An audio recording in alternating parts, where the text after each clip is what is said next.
I'm Dr. David Kaufman. I'm a lecturer in history, and I'm responsible for teaching the course Willingly to War, the origins of the First World War. I think that the First World War is relevant to this day.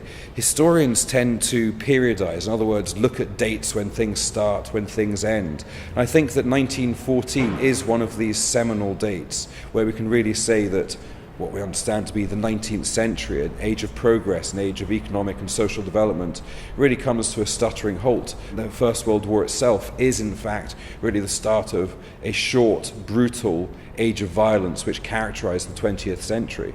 There is no area of history that has been more studied than the origins and the outbreak of the First World War. It's sometimes seen to be quite an outdated, quite an old-fashioned kind of history, sort of usually categorized as diplomatic history. But international history and the origins of the First World War is far wider than that.